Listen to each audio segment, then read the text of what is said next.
Okay, welcome to a video on engagement metrics with Baskets Galore here in final day of July 2025. We are looking at what it is to create engaging videos. You are my two co-conspirators in terms of this. We are looking at how do we create content which is engaging to the casual viewer and to our customer as well. That's very important. And what you may not be aware you're actually doing here is you're creating a whole lot of little data points for MCP to support the creation of future, more engaging content pertaining to the client base that we are specifically targeting. So it's very interesting. And we're bringing in the human element of things. So I'm in the chair role here because of a series of questions that I want to ask you two guys in terms of what you are bringing as humans into the context theory of the model that we're creating here, which is primarily set to enchant the viewers and the customers and our agentic workforce of the future. Hopefully that makes sense. Yeah. Mm-hmm. So my questions are as follows. Poppy, yeah, I want to ask you, you're the human aspect of it. You're my co-presenter. You are the emotional, the voice piece of whatever, but you're more than just that. You're a very intelligent woman. And my question to you is in terms of watching yourself, what do you feel? How do you feel about watching yourself present in YouTube? So I have never watched a single second of any of the YouTube videos ever. Obviously, we've been doing this for over a year now, and there is hours and hours of footage, and I have, no desire to watch any of it. It makes me feel sick. Okay. Yeah. I don't know. It's not. I don't know. I think it's just part of who I am. Like, I don't like having my photo taken. I think in the last couple of years, I've got more used to having like people stare at me as a teacher. There's normally about 35 people in the room. So I feel like you approached me at a good time because it was something that I was more comfortable with. But I guess the difference is as a teacher, mine's never like recorded. No one ever sees it again. Mm-hmm. I can my language doesn't have to be perfect. I repeat things a lot and reiterate and emphasize different things for students, like to get information across. But I was never videoed before. Mm-hmm. I don't know whether I will ever watch a video with yourself in it. Yeah, at this moment in time, this week, I'm going to say no, but maybe next year it might be something that maybe with maturity I will watch. Any comment on that, Stephen? I think if you're going to be a co-star of this, you have to at least watch one video. Have to at least watch one. But I also just want to point out as well that I think that you have, with these videos from last year and this year, I think you actually came like a long way from being less nervous. And I think that's also, as you mentioned, probably due to your background as well now. Yeah. But I think you'll get to a point where you'll start to really want to watch and see how you're presenting and what you can do. Really. Yeah, there's like a curiosity. Like, if I watched it, I know that I'd be able to pick up probably like strengths and weaknesses that I don't feel or like see. Like, because would you agree? Like, you can feel whenever you're being filmed. I can tell there's still things that I need to improve on, but there's probably other things that I haven't picked up on, maybe like eye contact and stuff, and like where I'm looking, that I wouldn't realize until I had watched them. But for now, it's still your job to tell me what those are and tell me how to improve them. I get exactly where you're coming from, in that it's not something that I would consider myself to be naturally good at doing, and it's not something that I particularly ever wanted to ever really do. But I get where you're coming from. You have to watch some of them to be better at it. But at the same time, I'm thinking to myself, well, why? The reality of it is what you have just explained is pretty much how lots of people are going to be feeling about going onto YouTube, about speaking onto it. Mm-hmm. And you can tell them until you're blue in the face, look, it's okay. It's not going to be that bad. You can do this and whatever. And there's an element of pushing people towards, okay, well, you can do this. But if you push too much, you get pushback back. And then the content becomes almost like self-sabotaging. I can't do this. Therefore, I am not going to actually do this well. And so it just like sort of peters away. And really what we're trying to do here is there's a different objective from it. There's a part of it whereby we want you to get better at what you're doing yourself. But that introspective analysis maybe isn't healthy at an early stage, where you just want to practice and practice and practice. Yeah. So you're not actually watching yourself in terms of making yourself better. I don't actually really care about that. This is a process and a journey line. And what you're going to do is we're going to feed this into the model context protocol, which is to get scripts and to get help in terms of how we are rather than how we want to be at this stage. I think that you have to add the context of who the people are at this stage with all of their issues, problems, and whatever, before you can actually start to actually devise a formula or a plan to make it better. So I'll move on to you, Stephen, because we are capping this here. We've learnt through YouTube to cap the length of these. So I want to discuss to you the difficulties, because one thing leads into another. I want you to tell me about the difficulties editing video technically whenever it comes to, amateurs, of which Poppy and I would be. Okay. Amateurs. Well, I feel that there are some difficulties that can be found when you're editing footage, especially with us doing something that is something that we're not like pros at. We don't do it regularly.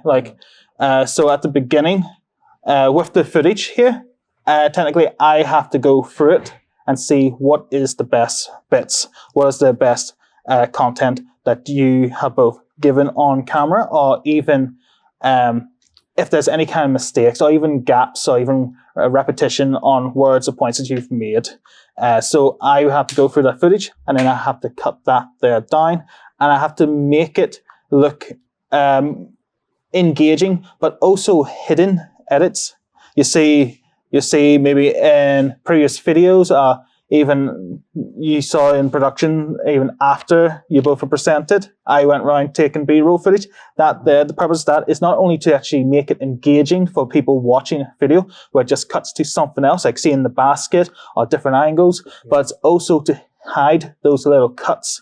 So sometimes if you're actually talking and there might be sometimes there was huge gaps, or we had to repeat what we were saying, maybe even just a little mispronunciation of words, like what I'm probably doing a bit. But that there, with those cuts, those different angles, those different B-roll footage, they're there to hide those and to make it a nice steady flow. And it also keeps the viewer engaged and increases that audience retention on those videos that we're currently putting out there.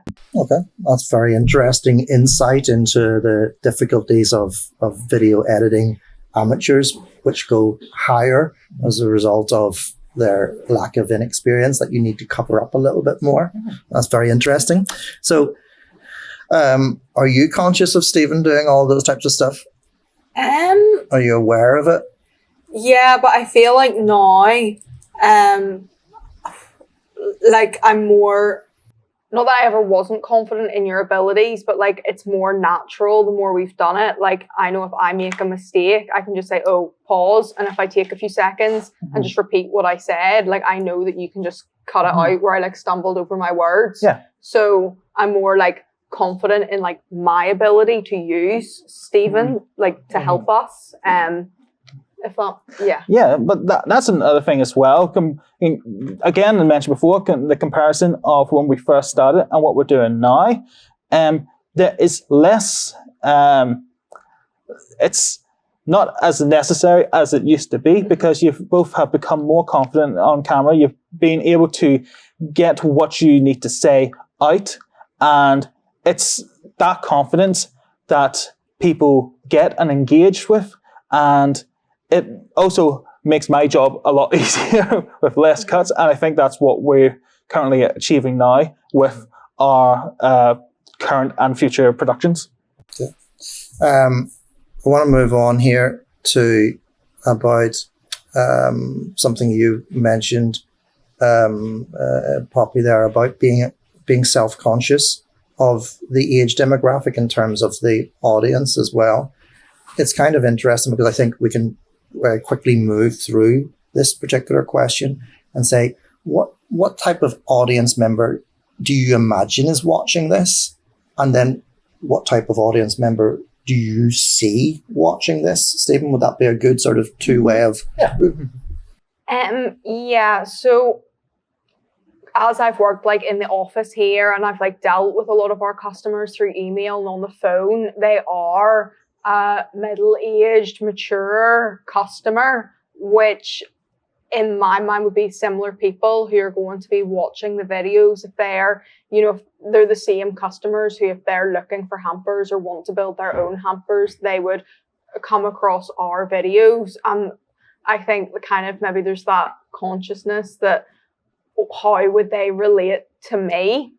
Because I'm probably young enough to be some of their like children, and they might go like, what does she know? Like, what's she talking about? Like all these like heritage products, and we're talking about tradition, and they'll look at me and go, who threw you in here? Kind of thing.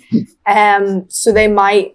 So you're nervous about what people think of you in terms of that? Why are you doing this? Not nervous. I don't think. It's just like maybe more like a curiosity of like, what would they think of me? Because the way like we would talk in the videos is more friendly, despite you being like older and a boss figure. Right. Like whenever they watching us might not pick up on that. Okay. And I'm just like, they might have, there's like a dual like curiosity of like how the two of us ended up like together watching. Yeah, or like creating hampers. Like, is that the engagement aspect of it? Is that the fun part of it? Is that the unusuality in terms of these types of businesses? It's like the camaraderie that is displayed on camera. Yeah. And so, like for you, Stephen, there the same question. I feel like with these here videos, I could see there's a couple of types of like target audience that would be watching this. So as you mentioned before, there'll be people who be maybe looking up for maybe a gift, might be how to create, a basket, and then they'll come across our videos through the algorithm that we worked on, and seeing that video and seeing you two not only just go into maybe it's like the how-to videos or even just discussing what's in the basket, but they also see that and go, oh, this looks really nice. I'll just go onto the website. I'll just find these here catalog of baskets and be able to get one sent out. But there's also people who may be interested in learning how to go about these kinds of like this area of business, maybe. So like looking at the gift hamper market and seeing how people who have done this for years, how did they able to go from like go to where they are now. So that's the type of audience I can see watching these types of videos. Okay. So that's interesting. You see it in terms of target markets because you look at the analysis and the data. You see it in terms of the customers that you see being interested in what you do. For me, I see it as pure omni-channel. It's everyone and everywhere. But if I was to narrow it down to 4 vectors, which would be understandable in the future, it would be the people that I imagine are watching this on YouTube or whatever are other SME, small, medium businesses in the UK and Europe. I would also imagine it's a lot of what people might imagine would be our competitors in the industry, of which I really don't care. Yeah. They may very well be watching this and saying, what is he doing? What are they doing? Because it's very hard to comprehend. Yeah. But that's not my problem. That's their problem. The other people that I'm imagining watching this are exactly the customers, because I want to produce content for them, which is engaging, which is relevant and interesting, and which reinforces their opinion that we are the best vehicle or the best company to represent their wishes and interests in terms of the delivering of hampers and gift baskets throughout Europe. And the final one, which I'm introducing in this video here now, is, and you've already started to see examples of that at play, is the internal agents within the company itself. And that will be demonstrated through the model context protocol. Context, guys. And if by adding that context from a variety of different angles, then you can get better outcomes and better serve your customers at the end of the day, which is what it's all about. And your customers may grow beyond just who you are providing a service to or a product to. It will grow towards your region, your country, your society, or different philosophies of people. So those are the 4 vectors that I'm seeing it as. Do you think that puts more pressure on the production of content? No. I don't believe it's just relative, isn't it? Yeah. Okay. I think that's an interesting way of sort of summarizing this in these little videos. So I'm going to go on here to the next question, Stephen, which is difficulties editing the videos with regards to the context. So to explain the question in greater detail for you to bring that into it, it's like just do a comparison to last year to this year in terms of the amount of context, the amount of data that you were having to go through, and your interpretation of what the outputs were, because you're seeing it in terms of the target market. So you would have been trying to produce videos which would appeal to those target markets. So in comparison of, I'll just say it generally first here. So when I'm editing the video, if I don't know the purpose or the context of that, then I'm not going to produce what is required for that audience, for those viewers that we're building up here. And in comparison to last year and this year, last year we had so much footage. We had so much different types of points that made that could be caught, might not even be in this video, but might be in a different video. And they have to go through all that and make it something, brilliant. That's the purpose of that. But I think now with the amount of information, we are, because you showed me yesterday about, I think the AI, Claude, was it? Yeah. MCP, yeah. MCP, yeah. And going through that there just made it a lot more easier to produce something as a script. So at the beginning, it was all natural. But when you're talking, there's those little gaps here, there, with that there. And sometimes you might say something in a different video, different recording, and to something else, a different recording. But with this here, when you have all that information and you be able to put that into something that can create that script that hits all the points that you need, then when it came to filming, it was just what we were pretty much doing was when we were recording, we actually tried to see if we can actually get a bit quicker. We can condense it down and be able to get the same information out there. And with that, the editing, I was editing earlier today. I have all the information there that you are wanting to get out, and I can just cut that down, and it just makes it a lot more, not just easier, but quicker in the work process. So that's what I give a percentage of how much faster it is. Oh, I just did about 4 videos this morning. Yeah, so it's probably like 60 or 70%. You know, like way faster. 6 times faster. Probably, yeah, I think so. So 6 times faster is 600, 700%. Donald Trump got into trouble with this, remember? He's going to put the tariffs up by 500%, 600%. He's still going on about tariffs anyway. So we will, anything you want to say about there, Stephen, in terms of the productivity, in terms of those editing of the videos? You've seen the MCP, its application to us in terms of...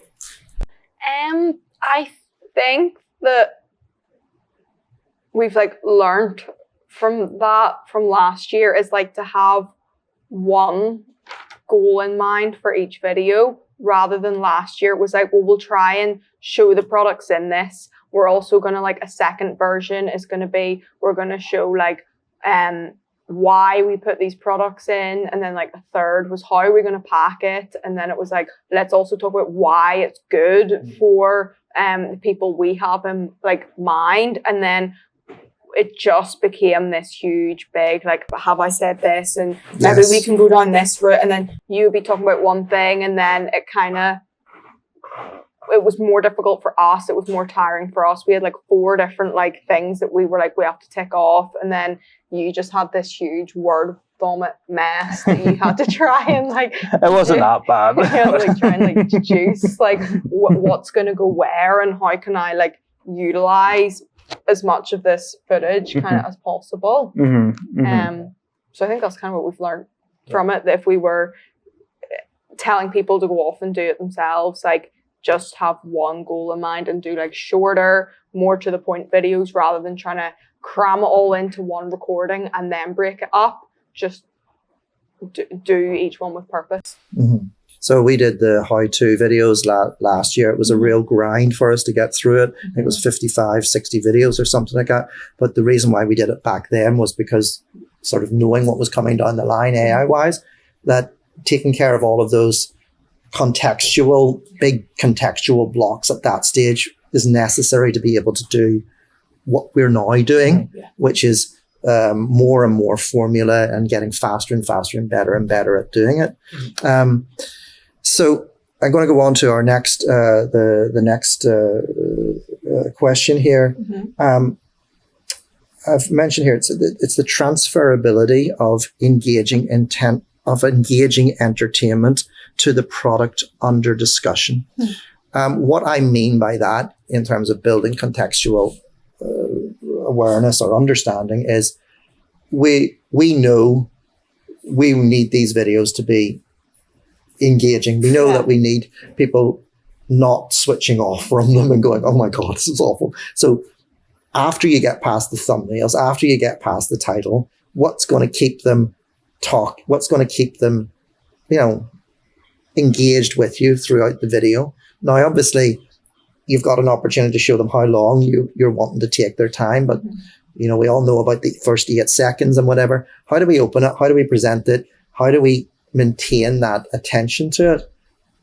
Would you like to make a few points? Yes. I think you actually kind of covered it there. It's difficult. Like how do you capture their attention and how do you get them engaged? I think another kind of barrier that we're still learning to overcome is like, how can we make it more engaging as the presenters, as the people they are seeing? Obviously, we're trying to get the starts, those first like 8 seconds, which are crucial, but then as it goes on, I think a challenge we have is we are trying to make like jars of like preserves like and stuff like engaging. If we were selling trampolines, like I said earlier, and you could like bounce about on them and like act like idiots, people might be like, oh look, like that man's just like done a flip or something. But so is that what we need to do? We need to have like a trampoline, maybe,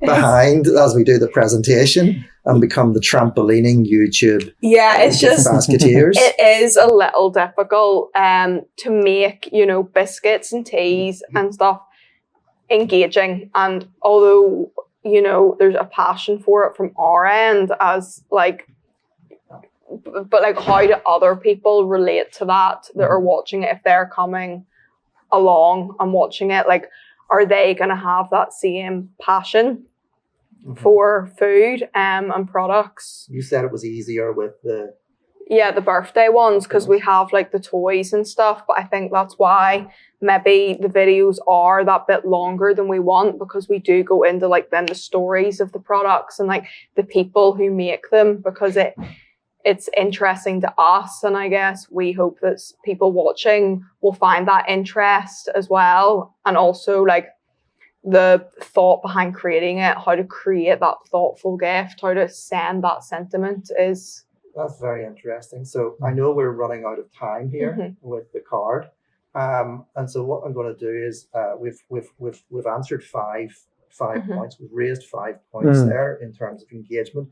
We have 5 more to go through, but I'm going to close the video off on there and ask one final question, which is based upon the sort of a summary of what we've discussed here. Okay. In your opinion, is context more important than engagement at the end of July, last day of July in 2025? What would you focus on more, building more context or trying to be more engaging? Ooh. Okay. Good question, isn't it? I'm gonna play devil's advocate here. I think that you both will have very different answers. You'll prioritize context because of like the purpose of the videos, but for Stephen, he would want more engagement because that's like, you know, his. And what do you want? You want to watch one of your videos? I don't know. I think it would be, you know, it's like natural, like human, like I want to become better at it. So I probably would like to be more engaging and work on that. But I think the context has an important part to play. And I think that's something that we would probably have to research and find out, like how can we use that? Because I think that'll be an ally in making them more engaging, those stories and those like families and the sentiments behind gifts. That context you've learned from like doing this for like 20 years, I think that will be, the context will be our ally in making them more engaging. Good answer, Stephen. I don't necessarily know, because I believe they're both just as important. I mean, you can actually make a video with no context and just have strobe lights and all this here stuff to capture people's engagement, you know, but without the information that you're wanting to get out, the purpose of the video, you can make it, you know, fast cuts or anything, graphics, anything you want. But if the information of the video is just, you know, like boring or not even, I don't think people would stay on too long or be expecting something later. Okay. Well, thank you very much. I think that will wrap us up here. So I think the summary of it is that there'll be a balance, and our journey is finding that balance between contextual building and critique or analyzing the engagement performance of the viewing customers. But I'm not as concerned about that as maybe a traditional YouTuber would do, which is maybe the validity or value of watching this type of content and how it applies to a small business in the summer of 2025, and the things that you are looking at to improve business performance and engagement and reach out to your customers. Thank you very much indeed. Bye.